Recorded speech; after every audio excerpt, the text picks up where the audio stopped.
years working with the Air Force as a civilian,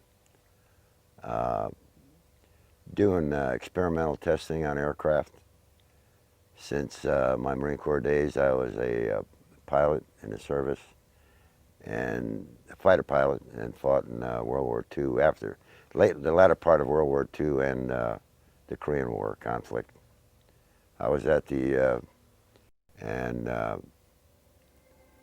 went up as far as the Yalu River.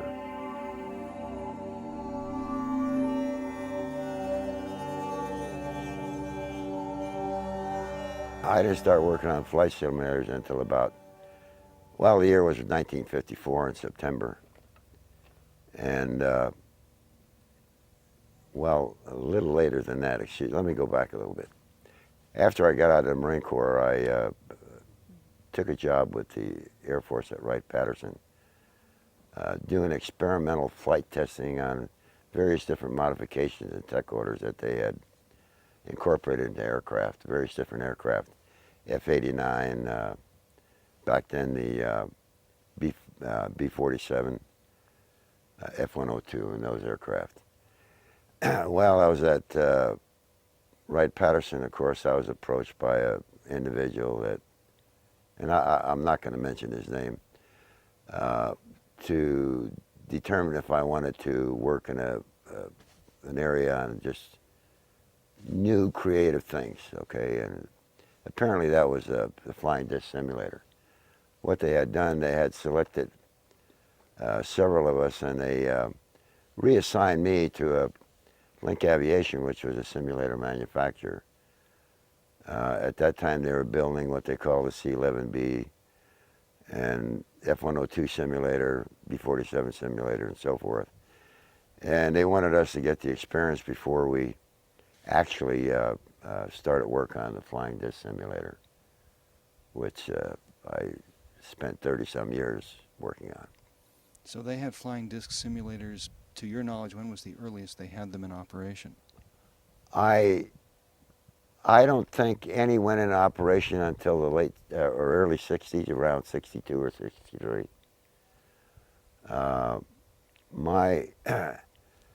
As I watched, the reason why I'm saying this is because the simulator wasn't actually functional until around 1958, where the simulator was actually operable. The simulator that they used, or the craft that they used to build, which is a 30-meter one, was the one that crashed in Arizona, Kingman, Arizona, back in 53 or 52. I think it was 53. That's the one they used. That's the first one that they took out to the test site. It was a controlled craft, you know, that the aliens wanted to present to our government, or the USA. It landed about 15 miles from, which used to be an Army air base, which is now a defunct Army base. I forget, I can't recall the name of it. But that particular craft, there were some problems with, number one, getting it on the flatbed to take it up to Area 51. They couldn't get it across the dam because of the road. It had to be barged across the, the Colorado River at the time, and then taken up to where people go now, up 93, out to Area 51, which was just being really constructed at the time, and taken down those dirt roads and out to that particular area of the test site. There were 4 aliens aboard that thing, and those aliens went to Los Alamos for basically, it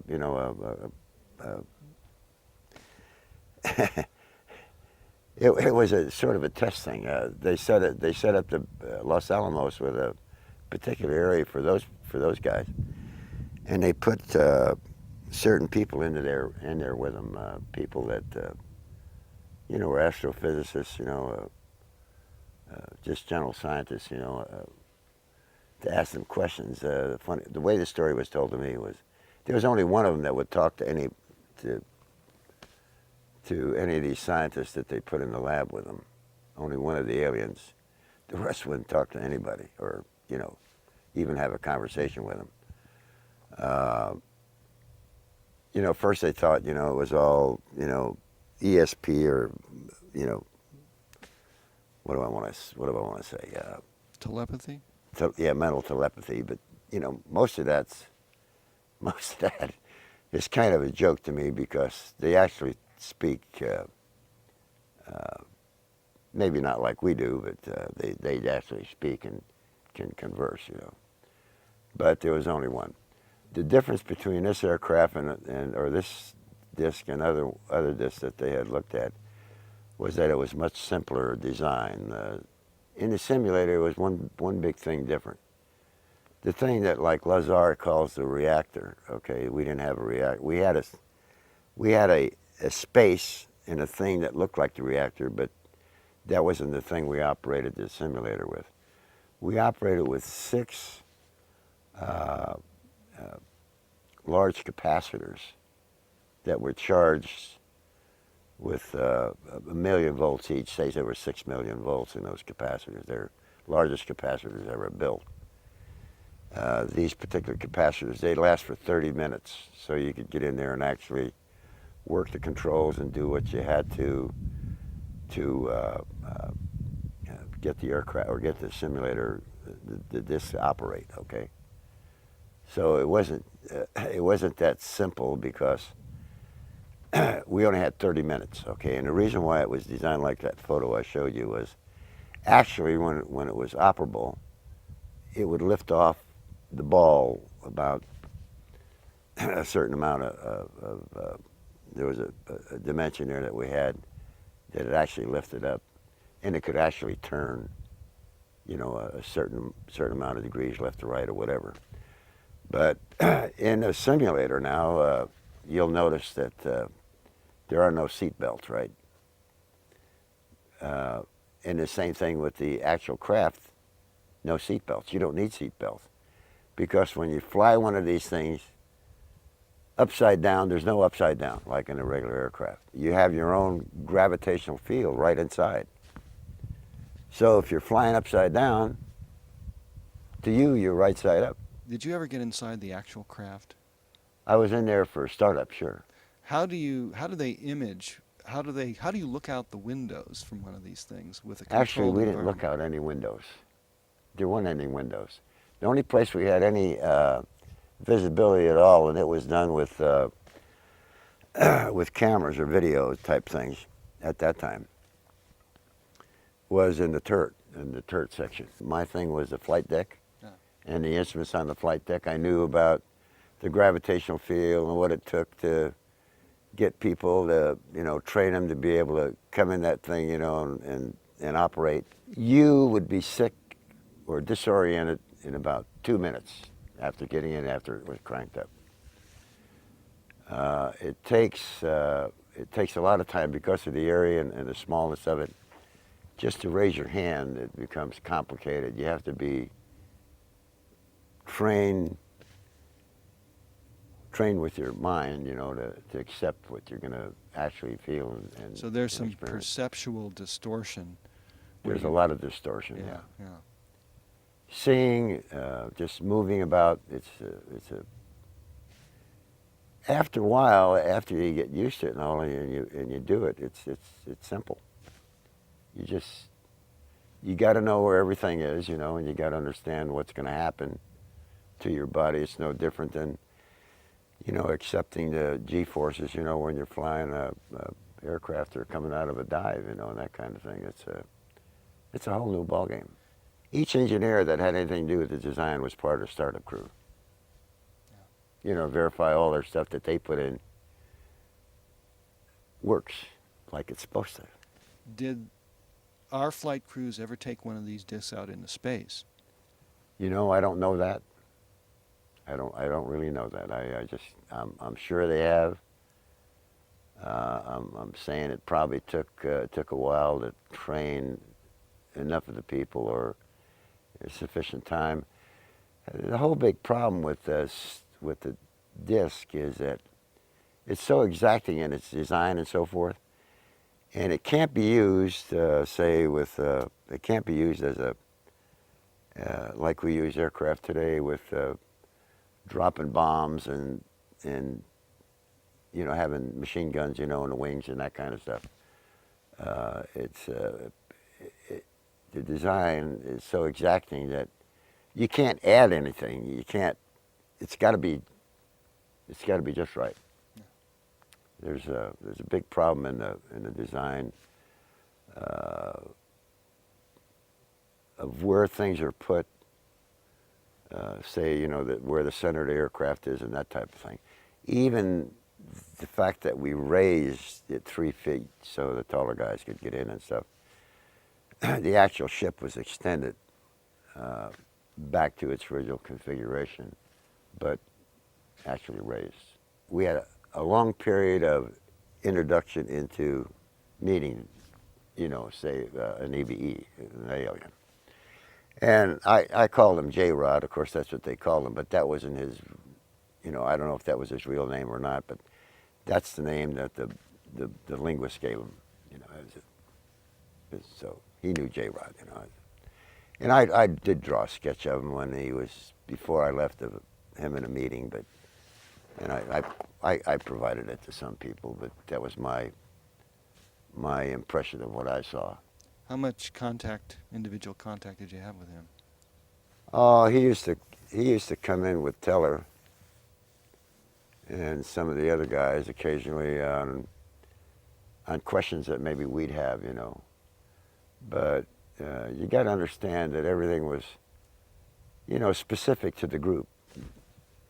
If it wasn't specific to the group, you couldn't talk about it. Mm-hmm. So need to know.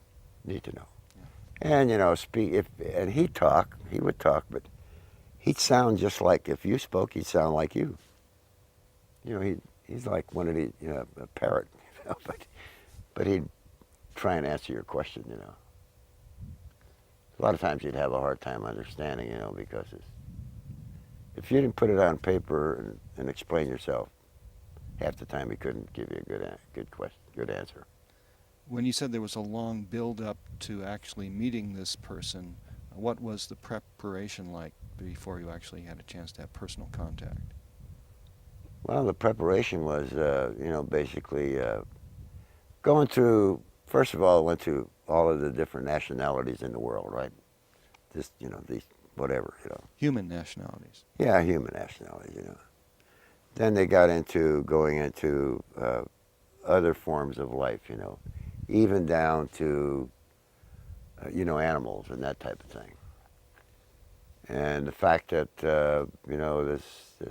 this J-Rod his skin was pinkish, but a little bit rough, and that kind of stuff. Not horrible looking, or to me, he didn't look horrible looking.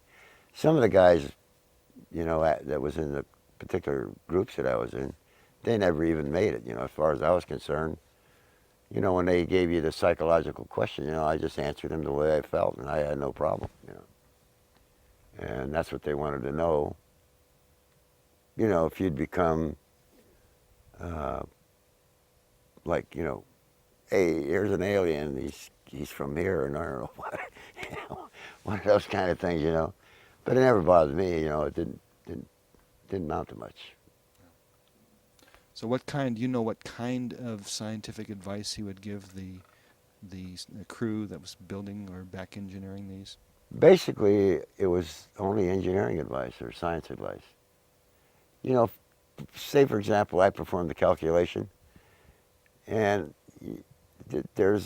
I spoke of a book that, it's not a book, it's a big assembly of various different divisions on gravitational technology, okay? And the key element in there, all the information wasn't there, because even our guys, our people that were the top mathematicians and stuff, couldn't figure some of this stuff out. So we would take it, and then we'd have to, with each design, there's a requirement for calculations, and we'd have to prove by calculations, that this thing's going to operate. no different than anything else we do. And sometimes you get into a spot where you try and try and try, and even if you use the formulas to come up with this thing that they'd provide you, it wouldn't work. And that's where he'd come in, you know, to tell him to look at this and see what we did wrong.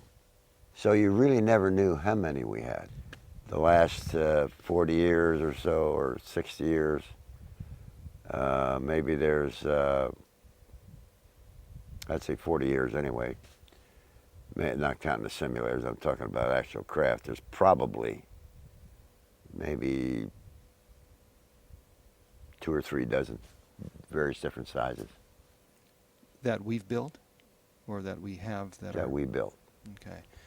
I don't know much about the ones that, you know, that they brought here. I know about that one out of Kingman, but that's about it. And I know the company that hauled it out of there and who's out here now. A couple different versions that they used. One was a chemical version, one was a solid version. And I don't even know the chemistry of the chemical version. But there's one with that operates with under chemicals, with certain chemicals. Actually, what they've done with, I think, with these triangles that people have seen is they've got like 2 or 3 of, say, a 30-meter crafts that are in the center of it. In the outside perimeter, you know, you could put anything you want as long as these particular ones meet the design criteria. They'll operate. Then it's more or less all that other stuff on the outside is tag along. Mm-hmm. But I'm sure if they put a large weapon up there and fired it, it would probably, you know, not work. Or they'd kill themselves. There were certain reasons for the secrecy. I could understand that, no different than, you know, the first atomic bomb that they built. But, you know, they're getting so far ahead now with aircraft design, and people have come up and they're visualizing and seeing some of the design aspects that are put in some of the aircraft today. And eventually, I'm saying, like I told you gentlemen earlier, that 2003, most of this stuff will be out in everybody's plate to look at. Maybe not the way that everybody expects it, but in some manner they determine appropriate, you know, to show everybody, hey, look at what we got. So you know, think big surprise. you think this is the year 2000 that we're doing this interview. So you think within 3 years that the public will be told something? I said this years ago, 2003. And the reason why I said that, the document I signed ends in 2003. And you're not the only one that signed. And I'm not the only one. It's more integrated. More integrated, yeah. See, this I call it FOGIT, or that's what they call it, fundamentals of gravitational, you know, techniques basically. But it's a volume. Now, I'm sure that manual now is just expanded. We're no different than anything else that they build for design criteria, because anything we do today, we have to have a design criteria manual, you know, and they put all the information in that. And if you ever get one of these volumes of these documents, you'd be on top of the world. You'd know everything.